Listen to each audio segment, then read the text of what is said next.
Good afternoon, ladies and gentlemen. My name is Earl Owens, and this is my brave. So at 12, I'm standing in the alley. I'm waiting for this guy to come by. You know, he's been frequenting my alley for several years. In fact, I grew up watching him. I'm very familiar with him. Just as I'm about to abandon my plan, because I'm so nervous and I'm scared, really, I see him. It's too late now because I feel like he sees me, so I step out into the light so that he can see me. And as he approaches me, he sticks his hand into a filthy hoodie. And when he unfurls his arm, there's a chrome object in the middle of his palm. So I reach for that chrome object, and at the same time, I handed him a $50 bill. He reached his hand back out and said, "Here, let me show you how you can use it." I stepped back and I pointed it at him, and I said, "No, that's all right. I'll figure it out." That's the day I purchased my first firearm, and I was 12.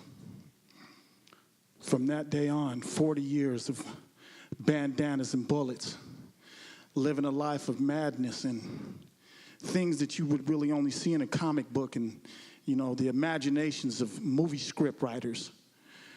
You know, a puff of smoke and euphoria took over me. Somebody introduced me to a dream. I floated through life. My jewelry became handcuffs. I was in and out of juvenile hall facilities. Later on, to graduate to the penitentiary, I developed an attitude and a behavior that was considered antisocial. And then one day somebody told me, "You know what? You're a domestic terrorist." You know, and at that point, you know, I wasn't that well read, so I didn't even know what that meant. But nonetheless, though, the anti-socialism that I experienced, it's like throwing a pebble into a pond, and it just trickled out until I became unfamiliar with my own family. You know, I became unfamiliar with my own children. I developed a culture that took me so far into the darkness to where I really didn't know what was like. I mean, sure, I came home from the penitentiary, and I would spend time with my family, and we had a good time. I mean, I financed trips to Magic Mountain. We went all kind of different places, but I was never really a part of them. You see, because I was involved with an organization that knows no emotion. They only know violence. They only know pain. And your best fight is the only memory that they have of you. So one day I woke up in a federal penitentiary, and this girl that I had knew from 40 years ago had contacted me and said, "Hey, how you doing?" And I was like, "Is that Mary Sanders?" And my cousin was like, "Yeah, man, she contacted you on Facebook." I said, "Man, get her number." You know? So we began communicating, and guess what? The love that she showed me in 1978 still existed. We're talking 40 years. I was blown away.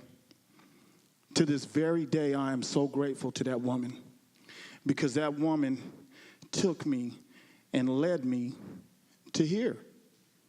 I met a man named James Searcy. James Searcy introduced me to PRN. PRN inadvertently introduced me to Genesis Project One, where I now am employed as a peer support specialist. I've spoken at schools and at different organizations, you know, with the hopes of helping young people, you know, choose a pen over a pistol.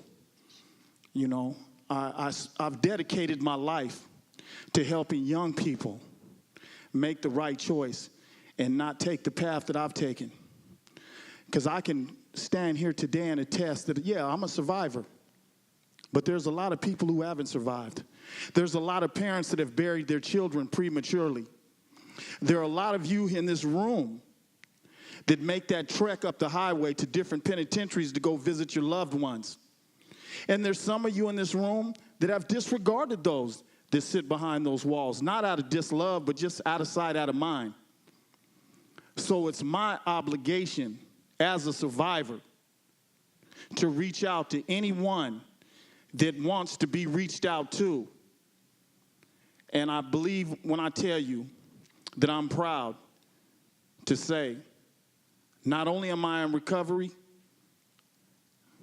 but this is my brave.